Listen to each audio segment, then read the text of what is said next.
જોહાર. અનુસૂચિત જનજાતિના ઉચ્ચ અભ્યાસ કરતા તમામ વિદ્યાર્થીઓને હું અભિનંદન આપું છું.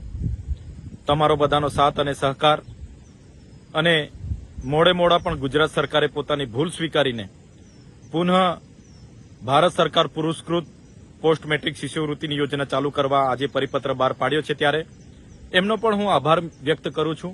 મોડા પણ આપણા આદિજાતિ અને શિક્ષણ મંત્રી અને ભારતીય જનતા પાર્ટીની સરકારે પોતાની ભૂલ સ્વીકારીને આ પરિપત્ર બહાર પાડી છે, ત્યારે એમને પણ હું વિનમ્રતાથી સ્વીકારું છું. સાથીઓ, આપ સૌ જાણો છો 1/7/2010 રોજ કેન્દ્ર સરકારે અનુસૂચિત જનજાતિના વિદ્યાર્થીઓ ઉચ્ચ અભ્યાસ કરી શકે એના માટે પોસ્ટ મેટ્રિક શિષ્યવૃત્તિની યોજના ચાલુ કરી હતી. એમાં કેન્દ્ર સરકાર 75% અને રાજ્ય સરકાર 25% હિસ્સો આપીને આદિજાતિના વિદ્યાર્થીઓને ભણાવવામાં મદદરૂપ બનતા હતા.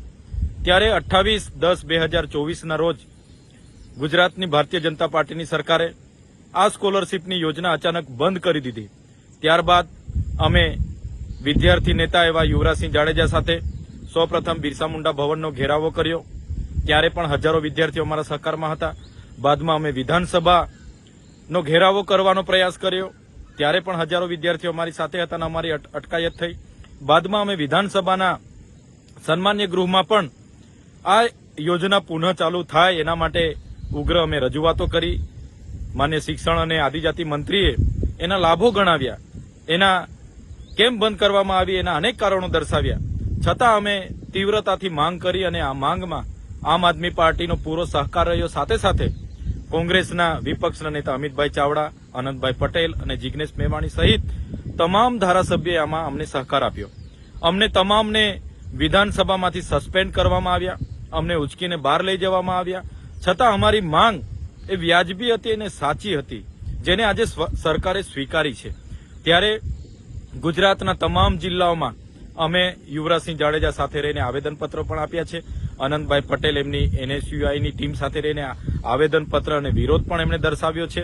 ત્યારે આજે સરકારને એમાં પીછેહટ કરવી પડી અને સરકારે પણ વિચાર્યું કે ક્યાંક આપણી ભૂલ થાય છે અને એમણે ભૂલ સુધારી છે. ત્યારે સરકારનો પણ આભાર માનીએ છીએ અને જે પણ નિર્ણય આજે થયો છે એ ગુજરાતના અનુસૂચિત જનજાતિના વિદ્યાર્થીઓના ભવિષ્યના હિતમાં થયો છે. ત્યારે એમને સહજતાથી અમે આવકારીએ છીએ.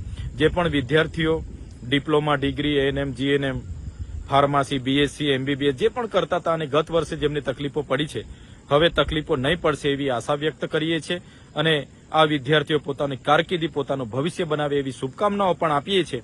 ત્યારે ફરી એકવાર આજના પરિપત્રને અમે આવકારીએ છીએ અને સૌ વિદ્યાર્થીઓને ફરી એકવાર અભિનંદન પાઠવીએ છીએ. ધન્યવાદ. જય જોહાર.